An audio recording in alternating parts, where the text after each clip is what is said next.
we learn Parshas Vayishlach. And in Parshas Vayishlach, the story of Yaakov and his struggle with an angel from above.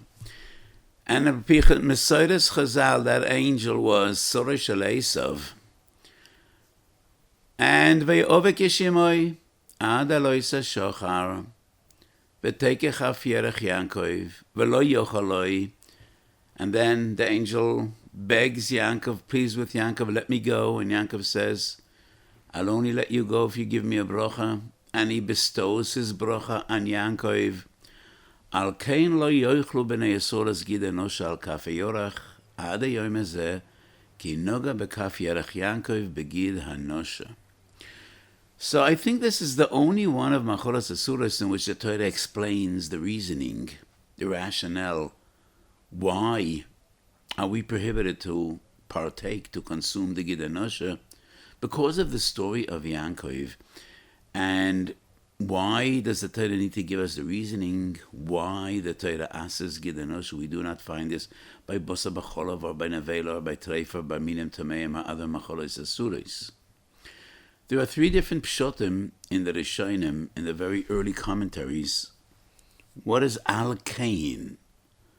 Al-Kain Lama. Because of what? Three different interpretations. The Rashbam. And similar to the Rashbam, the Radak. Al-Kain le'yoichlu le'zikorin giverosa shel Yaakov v'nes she'osa lo HaKadosh Baruch Hu shelo meis. It is a zeichar le'nes. Which is interesting, because all the other zeichar le'nes that we find in Torah's Hashem, whether it's mitzvahs diuraisa zeichar yitzias mitzrayim or mitzvahs derabanan, it is always an active deed and not a passive one. Kum vasei, mitzvahs asei, matzah moror sipi yitzias mitzrayim. Hadlokas nar Chanukah derabanan, mikra megillah. All the dinei b'choira, pidyon haben, behemet toira, behemet tameh, they're all mitzvahs asei zeichar le'nes. We do not find a negative precept or a sheva altais, a lav, which is a zeichar le'nes. All the other zeichar le'nes are nisim that were done with the entire nation, with the people, not with yechidim. So I don't think this is a major kasha, because Yaakov is not exactly a yochid. Yaakov is not exactly an individual. Yaakov is Yisrael. Yaakov is us. We are Yaakov. And I explained many times, based on the Zohar. The Zohar says, the name Issur is 5 letters. The very first letter of Shloisha Avos and Arba Imois. The Yud is Yitzchak and Yaakov. The Shin is Sorah. The Reish is Rivka and Rochel. The Aleph is Avram. The Lamed is Leah. All Shorosh and Ishmosim of the Avos and Imois all come down to Yaakov like a turned over pyramid, and then it branches out to the entire people. When Yaakov in this week's Parsha, Lo Yaakov Ye'omoisha Mechokim Yisrael. And I explained many times that Yaakov Avinu, more than all the others, paved the way for Klal Yisrael, La'orech HaGolus. And therefore, this struggle, specifically this struggle, more than anything else, was a never-ending struggle. And its climax will be Bebias Moshiach Tzidkeinu. This struggle is ongoing. All the commentators, Medrash, Zohar, they all, that is their interpretation. And therefore, the struggle between Yaakov and Esav is the struggle, a never-ending struggle in every generation, and it affects the life of every individual and every Jewish community. So that shouldn't be a tema. But still, Perish number 1, Zeichar Hanes, Cheskuni, is far-fetched. Bedinu sheyesh liknois velanois b'nei Yisrael machiles Gid Hanasheh shehanichu es aviyam hoylech yechidi v'yavosa Yaakov levade. Where were his children? Asked the Cheskuni. How do you leave the old man all alone and you put his life in jeopardy? And that's why it's a knas, you cannot eat Gid Hanasheh. Well, this is a pshat that is based 100% on pshutoi shel mikra, as if the Torah talks to Bnei Yisrael, Reuven, Shimon, Levi, Yehuda, you, because you left your old father alone, you didn't take care of him. But al kain lo yechlu is a loitase ledoires oilem. So the interpretation that it's a knas doesn't fit in well.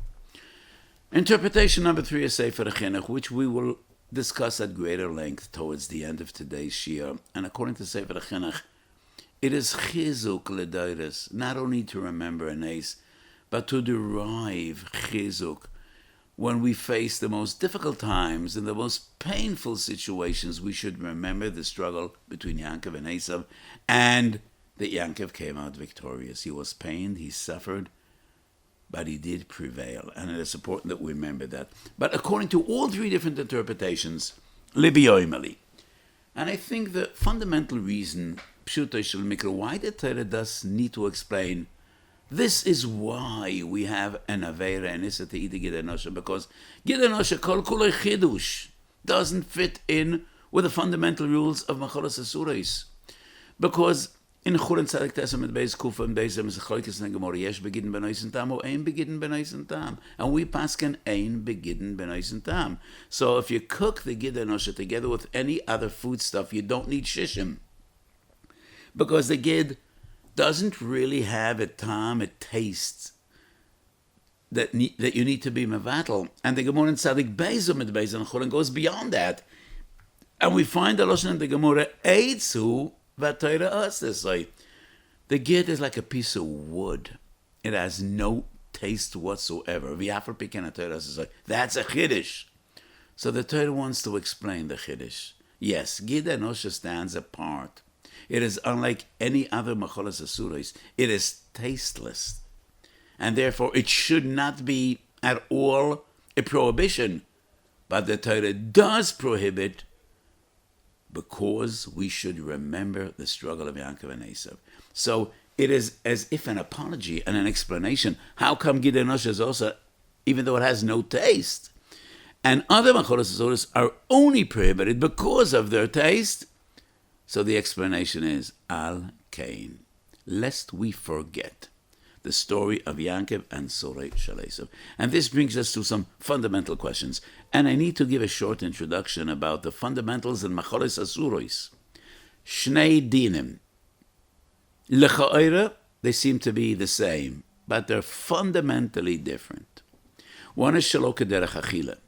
If a person eats any of the prohibited foodstuffs, shelo kederech achila, without deriving pleasure, then he is potu. And the source of this then is in Psachim Chov Dalad Amud Beis. Shelo kederech achila ein loiken, there is no Issur d'oraisa. And the Rambam Perik Yud Dalad Halacha Yud gives us three examples. What would be defined as shelo kederech achila? Ochel chelev chai, raw meat. Raw meat is not fitting for consumption. Him chesach chelev v'gemo oyat shetei groinoi nisrefes. He ate Macholas Asurais boiling hot, and it burns his mouth, it burns his throat. So it's not appealing. Example number 3, Irav Beidav Amar. The food, the Macholas Asurais, is fitting for consumption, but you mixed in something that has an awful taste. So all in all, you don't enjoy your food. Those are the 3 examples that I'm going to give Shelo kederech achila.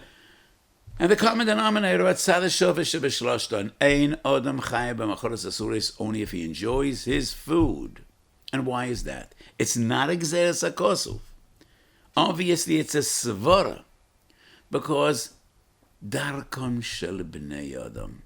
Yes, the reason we need to eat, the reason HaKadosh Baruch Hu decreed that one needs to eat to exist, is just to sustain his body. Our body demands fluids, it demands nourishment, and that's why we need to eat. But HaKadosh Baruch Hu also saw to it that people will want to eat, because otherwise they will perish and die. And that is why it's one of the fundamental taivas.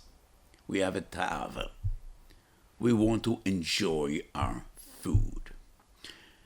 And therefore, when a person eats any Macholas Asurais that bring him no joy, no pleasure, and they have no appeal, that's Shelo kederech achila.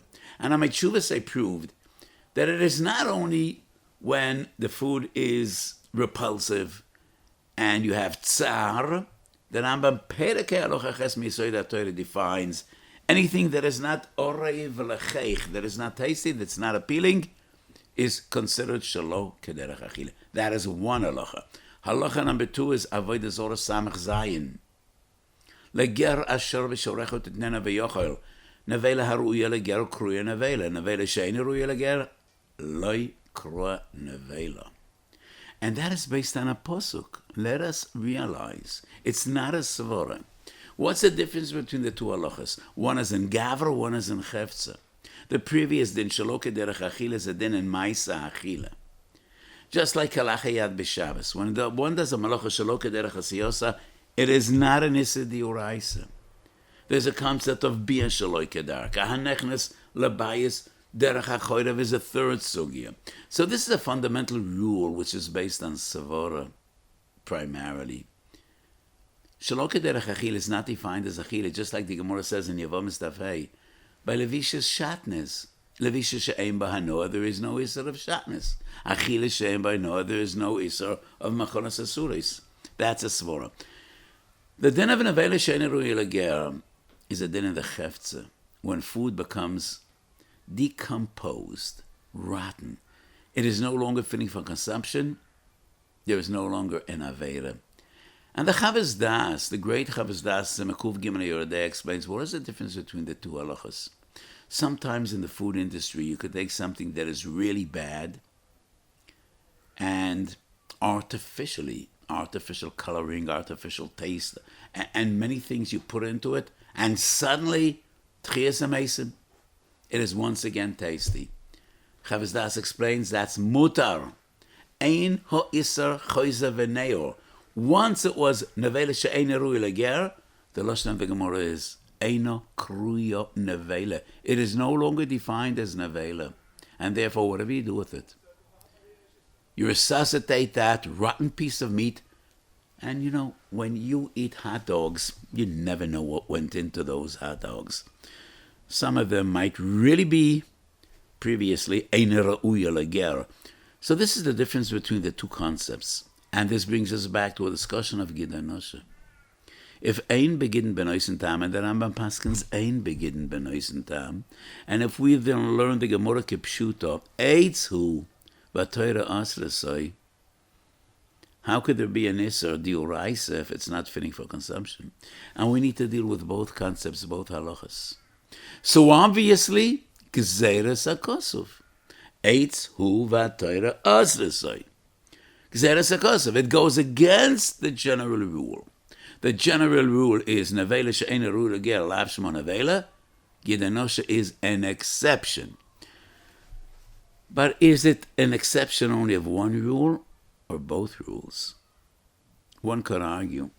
The chiddush of Gid Hanasheh is it's like a piece of wood, nevertheless the Torah answered. But is he chayv even though he ate it shelo kederech achila? How do we know? Maybe the Torah answered the chefza, but there will be no Issur only if he ate kederech achila. How could that be? Well, he mixed 50% Gid Hanasheh together with 50% of the best steak in the world. So the Gid somewhat diminishes the appealing taste of the steak, but it still is ro'il achila. Cooked it all together. He made schnitzel, he made meatballs, 40% Gid, 60% steak. It's fine.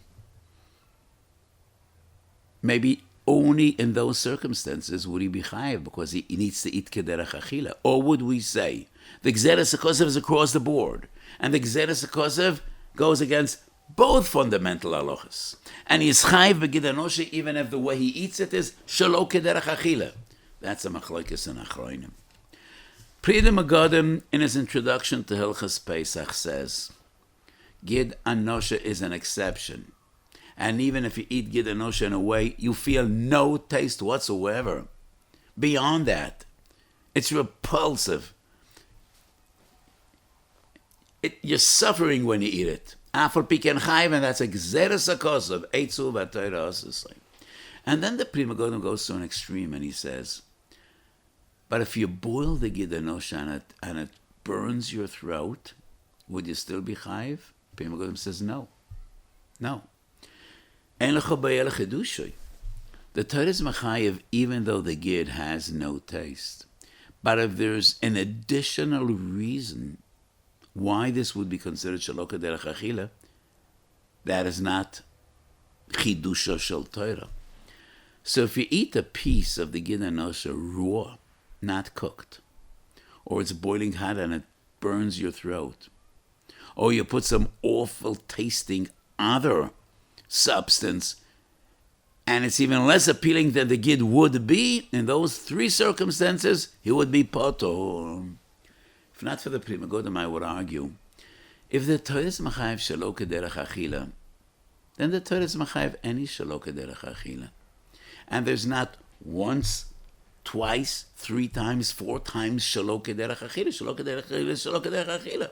And if the Torah is mechayev, it's a chiddush shelo kederech achila, then why would there be a difference why it is shelo kederech achila? Shelo kedivra Pri Megadim. So that would be my fundamental feeling.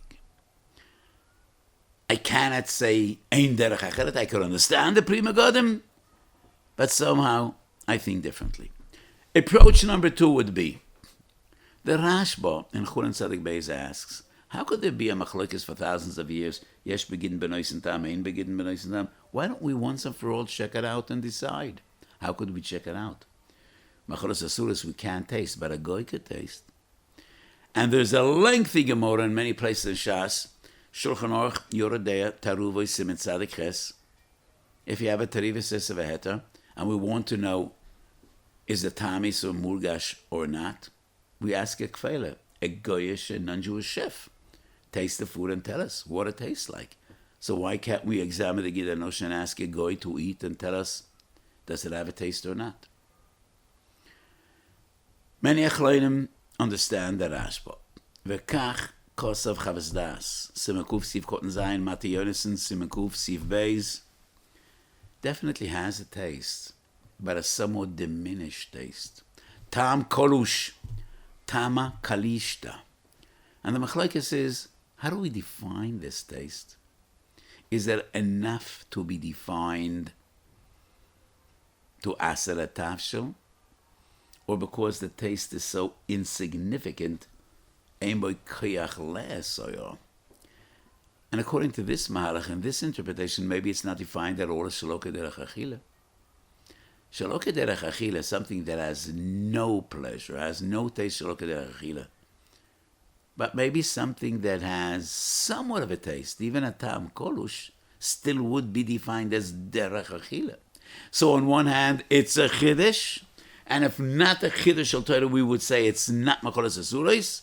But on the other hand, it still might somewhat be defined as derech achila. And when the Torah, so when the Gemara says eitzu, we would need to compromise and say lav dafka eitz, or maybe eitz. We find it in more a concept eitz she'eitzoi v'piri eishav, and sometimes even a twig from a tree could have somewhat of an appealing taste. So anyway, this is mahalach number 2. Mahalach number 3 is a gavaldik chiddush Chazon Ish, Kuf Tez Zayin Ois Beis in Orach Chaim. And the Chazon Ish is big chiddush, and he says, the chiddush of Gid Hanasheh is only one-fold and not two-fold. The chiddush is only born by necessity. Eitzu. So it would be defined as Navela She'eina Ru'uya L'ger, but Torah also say. But you're only chayev em ochloi kederech achila. And if you eat a piece of good into itself, and it is not appealing, has no taste whatsoever, potur. Even though it's a chiddush, but you need to eat kederech achila. And the only way you'd be chayev by gid is im tiknoi betavlinim. You played around with that piece of meat, with that tendon, until it became ru'ui l'achila. You added paprika and red pepper and black pepper and salt and oil and sugar and whatever it is, and spices, and it is somewhat appealing. Or you have a teroivis, gid, with other types of meat, and all together, it is a ru'ui l'achila. You're only chayv if you eat it kederech achila soy.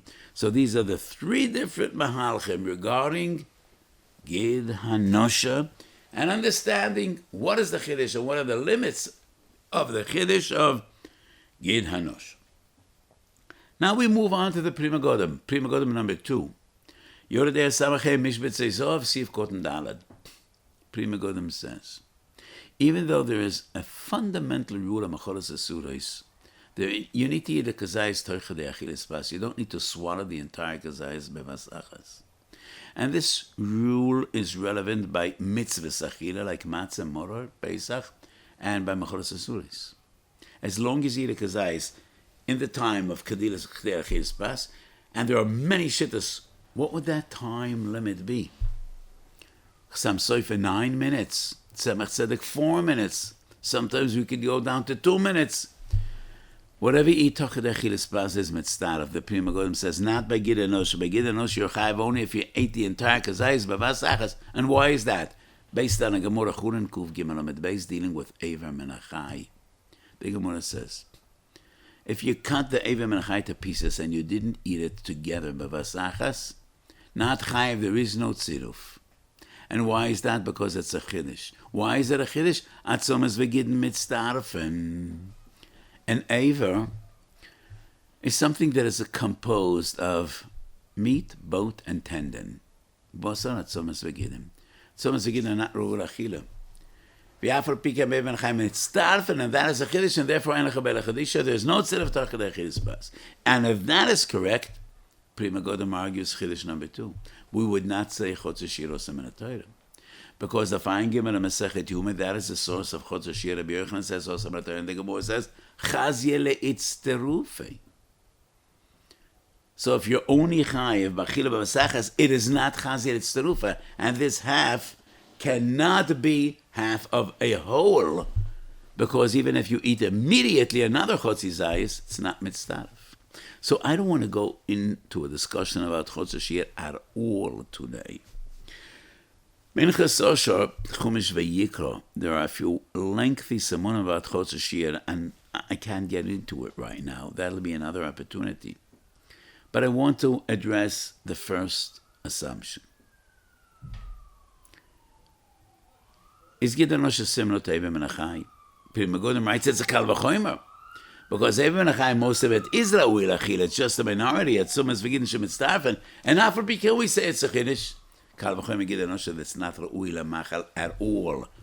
And I say to the contrary. The Chiddush of Eiver Menachai is a Chiddush in the concept of Tziruf. Most of it is Bosa. At Sumas V'gidin Mitzdarfen. So the logic would say that Sumas V'gidin is bottle and a Bosa. Like always, a Tofel, Batel V'tafel La'ikar.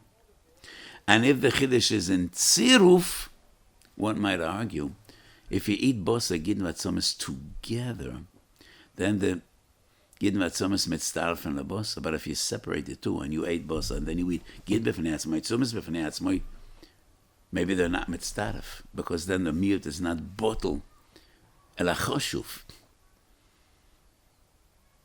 And if that is the explanation, it has nothing to do with Gid Hanasheh, because Gid Hanasheh kol kuloi lo ra'ui la'achila, v'yafar piken eitzu v'toira osesoi. So why would there be a difference whether you eat it b'vasachas or b'zechas? And that would be my approach, saying no. Only Eiver Menachai is a chiddush, not Gid Hanasheh. I am aware that my pshat, I don't think it fits in very well with the Lashon of Rashi, but nevertheless, even in Italia, this is what I would argue. So today, we embarked on this journey, and most of the shiur was specifically about Gid Hanasheh, but we also addressed some fundamental sugyas in Macholas Asurais, primarily the two fundamental sugyas of Shalo Kederech Achila on one hand, and Nevele She'ene Re'uya Leger on the other. So in the modern food industry, usually we deal a lot with the concept of Eine Re'uya Leger, but it is important to be aware of one nakuda, which the Chavas Das and that very same source I quoted emphasizes. So in the modern food industry, there are many substances that in the process become lo ra'ui la'achila. But when it's all over, it is ra'ui la'achila. And the Chavas Das explains, and I totally agree with that, the fact that at some stage it wasn't ra'ui la'achila is not relevant. If it's ra'ui la'achila to begin it, and the end product is Ra'ui L'Achila, then it's also. Even if it was never Ra'ui L'Achila, but if that is the nature of the substance, and it is planted, harvested, grown to be part of the food industry, it is only the end product that is relevant. Ein Ra'ui L'Get is when you had a good piece of meat and it became decomposed and rotten, and it's no longer fitting for consumption. And that is coincidence. It's not part of a process, of an industrial process. It's not part of preparing the food. Then we say Nevela she'ein ra'ui l'geh lav shmo nevela. Not when we plant a certain herb or a certain veg or whatever it is, and it is miyuad and it's oimed lekach to be part of a food product, and the end product is ra'ui l'achila, then it is oimed be'issuroi. And that's a very important principle. Coming back to the weekly parsha, I mentioned at the beginning of the shiur that there are 3 different interpretations, and the one most appealing to me is the Sefer HaChinuch. Sefer HaChinuch explains why is it important that we remember the struggle.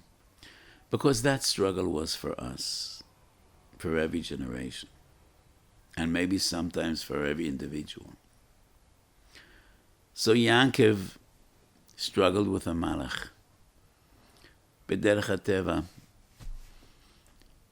it was hopeless. How could a mortal fight an angel that is fire?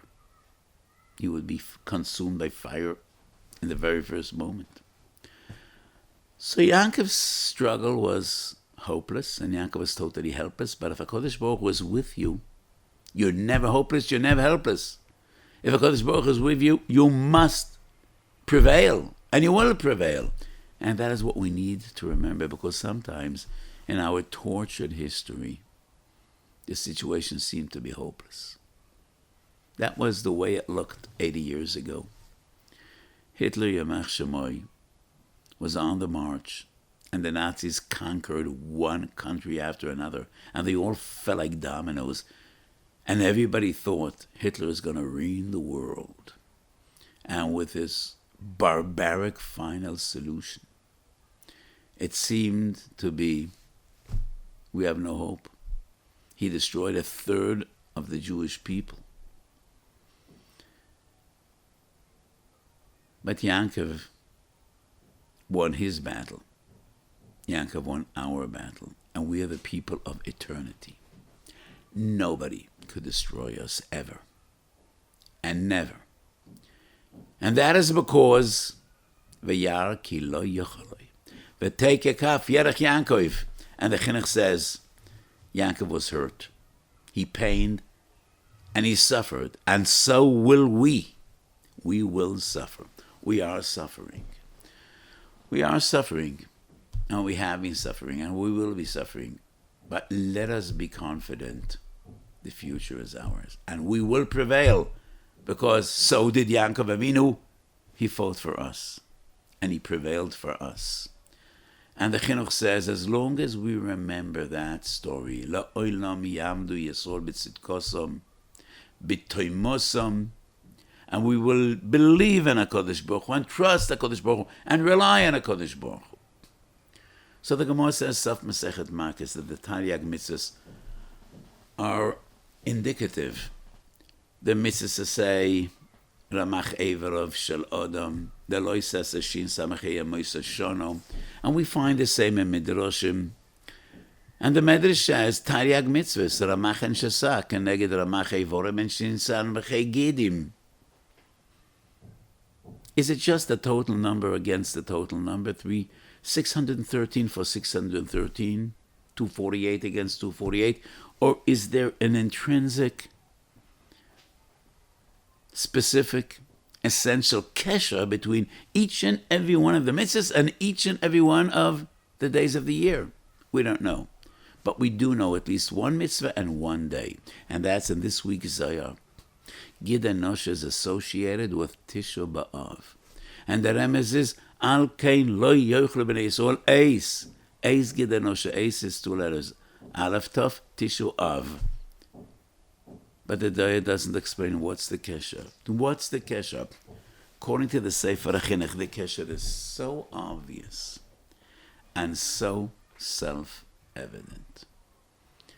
There is no more horrific and dark day than Tisha B'Av. It is the darkest of our days. B'yom HaMar v'Hanhimel, we lost the Beis HaMikdash HaRishon, we lost the Beis Sheni. Rivers of blood and tears flowed on this tragic day of Tisha B'Av. No other day of the year will we need the chizuk, the remembrance of Gid Hanasheh. No other day would it be more important to remember the struggle of Yaakov and Esav and believe and be confident we will prevail, because so did Yaakov. Yaakov is us, we are Yaakov. Yaakov is Yisrael, Yisrael is Yaakov. Sarah Shel Esav wanted to destroy not only Yaakov, it wasn't the struggle between an individual malach and an individual human being. It was Esav against Yaakov. It was them against us. It was the Tumah against the Kedusha. Yaakov prevailed, and so will we. And that is the kesher between Tisha B'Av and Gid Hanasheh. Sefer Tfilis has an amazing structure, and he is consistent in all the 613 mitzvahs. A brief definition, some of the halachas, Ta'am HaMitzvah. And in each and every one of the mitzvahs he says, and how does one violate this mitzvah? What would be considered a violation? It's not a Sefer of Tfilis. But in Sefer HaChinuch there is one tefillah. And that's in our parsha, our mitzvah. And interestingly, in this mitzvah he has a tefillah. And he prays and davens. It should be L'rotzin v'lefnei HaKadosh Baruch Hu Kishem shezorcho shemesh la'av lo hishia min hatzar u'min ha'yisurim kein tizrach lanu shemesh shel Moshiach tzedkeinu lig'olenu min hatzar v'yisurim bebias Moshiach tzedkeinu b'mehero v'yomeinu.